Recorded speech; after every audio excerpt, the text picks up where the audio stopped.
زندہ قومیں اپنے شہداء اور غازیوں کو ہمیشہ یاد رکھتی ہیں۔ پاکستانی قوم آج جنگ ستمبر 1965 کی یاد میں یوم دفاع و یوم شہداء میلی جوش اور جذبے کے ساتھ منا رہی ہے۔ شہداء اور غازیوں کی یاد میں شہر شہر تقریبات منعقد کی جا رہی ہیں۔ مزار قائد پر گارڈز کی تبدیلی کی پروقار تقریب منعقد کی گئی، جس میں پاک فضائیہ کے کیڈٹس نے ذمہ داریاں سنبھالی۔ جنگ ستمبر کے ایک غازی نے نیوز 360 سے خصوصی گفتگو کی ہے۔ آج سب سے پہلے اسی حوالے سے بات ہوگی۔ میں ہوں کومل عباسی اور آپ دیکھ رہے ہیں اپڈیٹ 360۔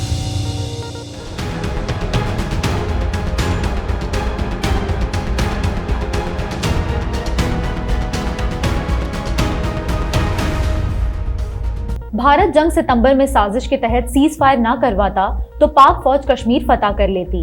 جنگ ستمبر میں اللہ، عوام، آرمی اور فضائیہ کی وجہ سے فتح نصیب ہوئی۔ پاک فوج نے بھارت کا پسرور میں ریلوے لائن تباہ کر کے پنجاب کو تقسیم کرنے کا خواب چکنا چور کر دیا اور چونڈا کو بھارتی ٹینکوں کا قبرستان بنا دیا۔ ان خیالات کا اظہار جنگ ستمبر کے غازی میجر ریٹائرڈ مسرور بیگ نے نیوز 360 سے خصوصی گفتگو کرتے ہوئے کیا۔ جنگ ستمبر میں لاہور کے محاذ پر جنرل ٹکاکی یونٹ کے ساتھ دفاع وطن کا فریضہ انجام دینے والے میجر ریٹائرڈ مسرور بیگ نے مزید بتایا کہ اس وقت فوج کے ساتھ لاہور کے عوام کا جوش و ولولہ بھی دیدنی تھا۔ لوگ فوج سے آگے آگے بھاگ رہے تھے۔ ایک جگہ نہر عبور کرتے ہوئے ان کی جیپ خراب ہو گئی تو لوگ زمین پر لیٹ گئے کہ ہمارے اوپر جیپ چلا کر نہر عبور کر لیں۔ یہ وہ یادگار لمحات تھے جب دشمن ہمارے ملک گھسنے کے خواب دیکھ رہا تھا، مگر اس کے ملک میں گھس گئے اور کیم کرن ریلوے اسٹیشن فتح کر لیا۔ انہوں نے کہا کہ بھارتی فوج نے ننگی جارحیت کی، لیکن نالائکی کا مظاہرہ کرتے ہوئے دفاع سے غفلت برتتے ہوئے جارحیت پر زور دیا، جس کا نتیجہ یہ نکلا کہ بھارتی فوج شام کی چائے لاہور جم خانہ میں پینے کے خواب دیکھتی رہ گئی اور ہم نے کیم کرن فتح کر لیا۔ جنگ کسی مسئلے کا حل نہیں بلکہ خود ایک مسئلہ ہے۔ دنیا کی تاریخ اٹھا کر دیکھ لیں، تمام جنگوں کا خاتمہ مذاکرات کی میز پر ہی ممکن ہوا۔ 1965 کی جنگ میں بھی بھارتی فوج کو شکست کی ہزیمت اٹھانے کے بعد میز پر آنا ہی پڑا۔ انہوں نے کہا کہ 65 کی جنگ میں پسرور کی لڑائی فیصلہ کن ثابت ہوئی۔ بھارت نے ریلوے لائن تباہ کر کے اسلام آباد کو لاہور اور کراچی سے کاٹنے کے لیے پوری فوج اور 2000 ٹینک پسرور پر جھونک دیے تھے۔ پاکستان کی ٹینکوں کی بڑی تعداد بھی وہاں موجود تھی۔ دوسری جنگ عظیم میں بھی ٹینکوں کی اتنی بڑی لڑائی نہیں ہوئی تھی۔ دستی بموں سے لیز ہماری عوام اور نوجوانوں نے ٹینکوں کی کمی پوری کی اور پسرور کو بھارتی ٹینکوں کا قبرستان بنا دیا۔ بھارت کا ریلوے لائن تباہ کر کے پنجاب کو 2 حصوں میں کاٹنے کا خواب چکنا چور ہو گیا۔ ان کا کہنا تھا کہ بھارتی فوج کا جذبہ صفر ہو چکا۔ آدھی فوج کشمیر میں پوسٹنگ کے باعث ادمر چکی ہے۔ بھارت کو افغانستان سے بھی بھاگنا پڑا ہے۔ بھارت امریکہ کے ساتھ مل کر ابھی سازشوں میں لگا ہوا ہے، لیکن پاک فوج کے مورال کو دیکھتے ہوئے آگے بڑھنے کی ہمت نہیں کرے گا۔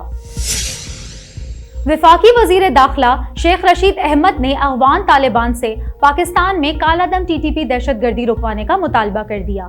کہتے ہیں کہ گوادر اور کوئٹہ دھماکوں کے خودکش بمبار افغانستان سے آئے۔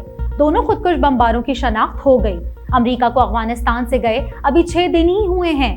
افغانوں نے یقین دہانی کرائی ہے کہ ان کی سرزمین پاکستان کے خلاف استعمال نہیں ہوگی، لیکن اس ملک میں BLA، داعش اور دیگر دہشت گرد تنظیمیں موجود ہیں جن سے نمٹنے کے لیے پاکستان فوج موجود ہے۔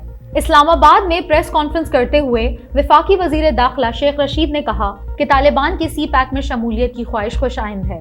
خطے میں بھارت کو منہ کی کھانی پڑی ہے۔ کونسل خانوں کے نام پر افغانستان میں کھولے گئے 66 تربیتی کیمپ بند ہونے پر بھارت کے پیٹ میں درد ہے۔ جنگ ستمبر اس بات کا ثبوت ہے کہ بھارت پاکستان کی فوج سے لڑ نہیں سکتا، اس لیے وہ پاکستان کے اندر سے نقصان پہنچانا چاہتا ہے۔ افغانستان پوری دنیا کی سیاست کا مرکز بننے جا رہا ہے۔ افغانستان میں حکومت بن جائے پھر تفصیلی بات کروں گا۔ پاکستان کے یوم دفاع پر بھارت کے لیے ایک اور صدمہ۔ افغان طالبان نے بھارتی چہیتوں کے گڑھ پنشیر کو فتح کر لیا۔ ترجمان ذبیح اللہ مجاہد نے افغانستان میں جنگ کے مکمل خاتمے اور پنشیر کی عوام کے لیے عام معافی کا اعلان کر دیا۔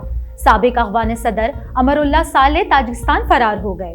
ترجمان طالبان ذبیح اللہ مجاہد نے پریس کانفرنس میں کہا کہ ہماری خواہش تھی کہ پنشیر میں لڑائی اور جنگ سے گریز کریں، لیکن جرگوں اور مذاکرات کی ناکامی کے بعد پنشیر میں مجبوراً طاقت کا استعمال کیا۔ پنشیر میں امن کے لیے عام معافی کا اعلان کرتے ہیں۔ ترجمان طالبان نے کہا کہ افغانستان میں حکومت سازی کے لیے اقدامات مکمل ہیں، صرف تکنیکی معاملات زیر غور ہیں۔ ان کا کہنا تھا کہ ہم پاکستانی حکام کو یقین دلاتے ہیں کہ افغانستان کی سرزمین کسی کی سلامتی کے خلاف استعمال نہیں ہوگی اور پاکستان کو اپنی سرحدیں بند کرنے کی ضرورت نہیں ہوگی۔ پاکستان افغانستان کے ساتھ کھڑا ہے جس پر ان کے شکر گزار ہیں۔ سی پیک پاکستان، چین اور افغانستان کے مستقبل کے لیے ایک اہم معاشی پروجیکٹ ہے۔ چین کے ساتھ سی پیک اور دیگر تعمیر و ترقی اور تجارت سے افغانستان ترقی کرے گا۔ انہوں نے کہا کہ امریکہ نے انخلا سے پہلے کابل ایئرپورٹ کو شدید نقصان پہنچایا۔ یو اے ای، ترکی اور قطر کے تعاون سے کابل ایئرپورٹ کو جلد بحال کر دیا جائے گا۔ انہوں نے کہا کہ اگر کوئی انسانیت کے ناطے ہمارے ساتھ تعاون کرے گا تو ٹھیک ہے، لیکن سیاسی یا داخلی امور میں دخل اندازی کے بدلے مدد کی ضرورت نہیں۔ قومی کرکٹ ٹیم کے لیے چیف سلیکٹر وسیم خان نے I C C men's T20 world cup کے لیے 15 رکنی قومی ٹیم کا اعلان کر دیا۔ سابق کپتان سرفراز احمد، شعیب ملک، شرجیل خان اور حیدر علی جگہ بنانے میں ناکام۔ محمد وسیم کے مطابق 15 رکنی اسکاؤٹس میں 5 batsman, 2 wicket keeper, 4 all rounder اور 4 فاسٹ بالر شامل ہیں۔ یہی ٹیم نیوزی لینڈ اور انگلینڈ کے خلاف T20 سیریز کھیلے گی۔ دوسری جانب T20 ورلڈ کپ سے پہلے پاکستان ٹیم کے ہیڈ کوچ مصباح الحق اور بالنگ کوچ وقار یونس مستعفی ہو گئے۔ چیف سلیکٹر محمد وسیم نے لاہور میں پریس کانفرنس کرتے ہوئے بتایا کہ بابر اعظم کپتان اور شاداب خان ان کے نائب ہوں گے۔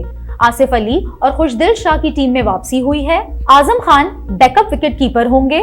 دیگر کھلاڑیوں میں حارث رؤوف، حسن علی، محمد حفیظ، اماد وسیم، محمد حسنین، محمد نواز، محمد رضوان، محمد وسیم جونیئر، شاہین شاہ افریدی اور سہیب مقصود شامل ہیں۔ فخر زمان، شاہ نواز دھانی اور عثمان قادر متبادل کھلاڑی ہوں گے۔ محمد وسیم نے کہا کہ ہماری توجہ ورلڈ کپ پر مرکوز ہے۔ یو اے ای کی کنڈیشن دیکھ کر ٹیم منتخب کی ہے۔ دوسری جانب T20 ورلڈ کپ سے کچھ ہفتے قبل قومی کرکٹ ٹیم کے ہیڈ کوچ مصباح الحق اور بالنگ کوچ وقار یونس مستعفی ہو گئے۔ ثقلین مشتاق اور عبدالرزاق نیوزی لینڈ کے خلاف ہوم سیریز میں بحیثیت عبوری کوچز کی ذمہ داریاں نبھائیں گے۔ معروف ماڈل اور اداکارہ نادیہ حسین کو اسلام آباد ایئرپورٹ پر سیکیورٹی عملے کے سوالات پر اعتراض اٹھانا مہنگا پڑ گیا۔ ٹویٹر صارفین نے اداکارہ کے اعتراض کو بلا جواز قرار دیتے ہوئے انہیں دنیا بھر کی مثالیں پیش کر کے لاجواب کر دیا۔ اداکارہ نادیہ حسین نے اپنے ٹویٹ میں اعتراض اٹھایا کہ انہیں اسلام آباد ایئرپورٹ پر تلاشی کے دوران خاتون سیکیورٹی اہلکار کے بدترین سوالات کا سامنا کرنا پڑا۔ خاتون اہلکار ہر بیپ پر ان سے زیر جامہ پینٹ کی زب اور بیلٹ سے متعلق سوالات پوچھتی رہیں۔ اداکارہ نے خاتون اہلکار کے سوالات کو مذائقہ خیز اور بکواس قرار دے دیا تو ٹویٹر صارفین نے انہیں آڑے ہاتھوں لے لیا۔ ایک صارف نے کہا کہ یہ سیکیورٹی پروٹوکول ہے، ضرورت پڑنے پر تلاشی لینا اور سوالات کرنا خاتون اہلکار کا فرض ہے۔ ایک اور صارف نے کہا کہ دبئی ایئرپورٹ پر تمام مسافروں سے دہائی اشیاء اتروائی جاتی ہیں، یہ معمول کی مشق ہے، خاتون اہلکار نے اپنا کام کیا ہے۔ ایک صارف نے کہا کہ ہمارے سابق وزیر اعظم کو امریکہ میں نیم برہنہ کر دیا گیا تھا اور ان خاتون کو صرف سوالات پہ اعتراض ہے۔ ایک اور صارف نے کہا کہ امریکہ میں تو ایئرپورٹ پر کپڑے تک اتروا لیے جاتے ہیں۔ میری بہن، اگر پاکستان سے اتنا ہی مسئلہ ہے تو یہاں سے چلی جائیں۔ نادیہ حسین صارفین کی جانب سے خاتون اہلکار کے سوالات کو معمول کی کارروائی قرار دینے پر غصے میں آ گئیں اور مزید لکھا کہ میرے زیر جامہ اور پینٹ کی زب سے متعلق سوالات معمول کی بات نہیں، یہ بکواس ہے۔ خاتون اہلکار کے سوالات مذائقہ خیز تھے، ان کا جواز پیش کرنے کی کوشش نہ کی جائے۔ پاکستان میں 20 سال سے تعمیرات کا شعبہ سالانہ 18 سے 20% منافع کما رہا ہے۔ یہ تمام بینکوں کی شرح منافع سے خاصا زیادہ ہے، اسی لیے اس شعبے میں سرمایہ کاری کے پرکشش مواقع ہیں۔ ان خیالات کا اظہار اقتصادی مشاورتی کونسل ہاؤسنگ کمیٹی کے رکن عارف حبیب نے نیوز 360 سے خصوصی بات چیت کرتے ہوئے کیا۔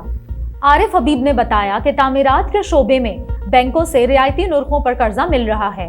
بلڈر، ڈیولپر یا چھوٹے اور متوسط طبقے کے سرمایہ کار 5، 3 اور 7% شرح منافعوں پر بینکوں سے قرضہ لے کر تعمیراتی شعبے میں سرمایہ کاری سے بہترین منافع کما سکتے ہیں۔ عارف حبیب نے کہا کہ وزیر اعظم عمران خان بینکنگ کے شعبے میں ایسا نظام چاہتے ہیں کہ ہر غریب اور متوسط طبقے کے شہری کو مکان یا فلیٹ کے لیے قرض آسانی سے مل سکے۔ اسٹیٹ بینک ہر 15 روز میں تمام کمرشل بینکوں سے ہاؤسنگ فائنانس کی مکمل تفصیلات جمع کرتا اور اس سلسلے میں کارکردگی کا جائزہ لیا جاتا ہے۔ عارف حبیب نے بتایا کہ اقتصادی مشاورتی کونسل ایسی حکمت عملی بنا کر دے رہی ہے جس میں غریب اور متوسط طبقے کے افراد اگر 20 سال